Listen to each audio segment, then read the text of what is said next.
Mate, what the bloody hell did we just witness in the UAE?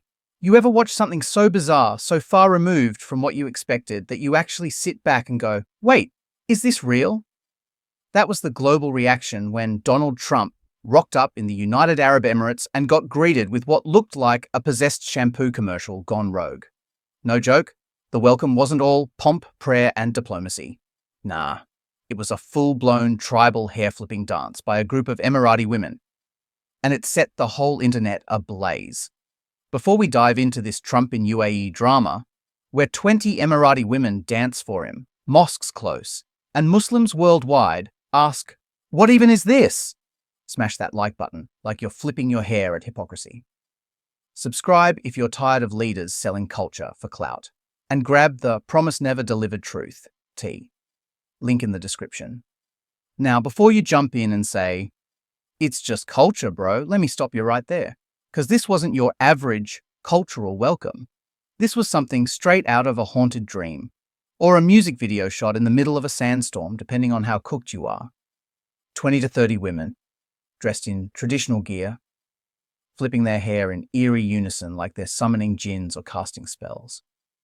And who's sitting front row, soaking it all in? Donald Trump, trying to keep a straight face while it looks like he's watching the next installment of The Exorcist, Desert Edition. But here's where things get real juicy and controversial as hell. See, this whole dance thing, it's called Alayala. Traditionally, it's a Bedouin war dance done by men with sticks, drums, and deep-throated poetry. You know, a show of unity and power. But what the UAE served up to Trump wasn't that. Instead of warriors, it was women flinging their hair like they were in a L'Oreal ad. And for a nation that publicly identifies as Islamic, where modesty, hijab, and gender separation are meant to be part of everyday values, this wasn't just eyebrow-raising. It was a full-blown contradiction on international display. And here's the kicker, mate.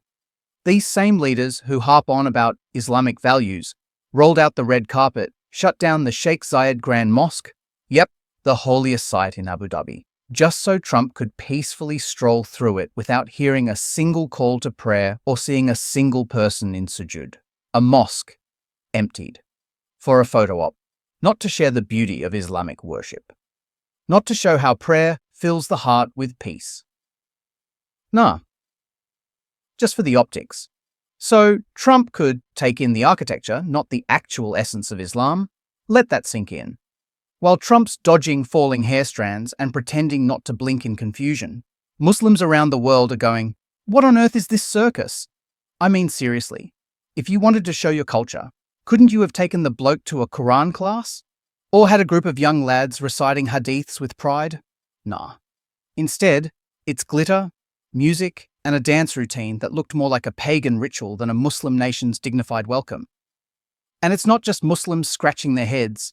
Even non-Muslims are online going, is this what Islamic countries do now? The whole thing backfired so hard the sarcasm on social media could fry a camel's hump. You've got folks laughing it off, calling it the Trump tango, while Islamophobes are having an absolute field day, painting all of Islam with the same bizarre brush. And here's where the rage really boils. We're talking about a region where, just next door, people are starving, Gaza's on fire, Syria's still bleeding, Yemen's suffering, and these blokes, our Gulf leaders, are busy cutting trillion-dollar deals with the US, sipping golden coffee while their neighbors are living under rubble and drone strikes. The Prophet Muhammad, peace be upon him, said, he's not a believer whose stomach is full while his neighbor sleeps hungry. But these boys, they're too busy feeding Trump's ego to notice the cries of children just over the border. What's worse is that this welcome wasn't just tone-deaf. It was loud, flashy, and utterly hollow. It screamed, look how modern and tolerant we are, but at what cost? Throwing your religious values under the bus just to impress a man who once wanted to ban Muslims altogether? That's not diplomacy, mate. That's desperation wrapped in silk and gold. And don't get me wrong, culture should be celebrated. Bedouin history, rich as Vegemite on toast. But Islam came to clean up some of those very tribal practices. It didn't come to endorse everything pre-Islamic, especially not letting women whip their hair around in public for show. That's not modesty. That's not spirituality. That's marketing gone mad. Now compare that with Qatar's approach during the 2022 FIFA World Cup. They didn't throw around shiny gimmicks. Nah, they embraced their faith fully. Quran recitations at the stadium, Islamic calligraphy glowing on LED screens, scholars talking about Islam on the world stage. It was beautiful, bold, and unapologetically Muslim. Qatar said, "This is who we are. Take it or leave it." And guess what? The world respected it. People converted. Others asked questions. Curiosity sparked. That's how you do dawah, not by silencing your call to prayer for a bloke who doesn't even believe in it. So what message did the UAE send? That being Muslim is too inconvenient? Too boring? Not flashy enough to impress a Western billionaire? People are calling this a haunting welcome, and not in a poetic sense. The dance looked otherworldly, sure, but the true haunting is in the silence.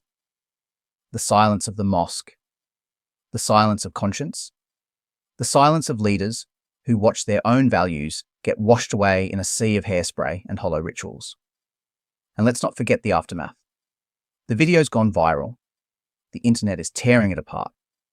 Muslims, non-Muslims, Arabs, Asians, everyone's having their say. Some are defending it blindly. Others are criticizing harshly. But no one's ignoring it. It struck a nerve. It revealed a fracture. A clash between image and identity, between tradition and truth. So here's the question we're left with, and it's a bloody uncomfortable one. When did impressing the West become more important than honoring your own faith? Because if flipping hair is the new diplomacy, and empty mosques are the price of global acceptance, then maybe it's time we all stop and ask ourselves, what exactly are we trying to sell to the world?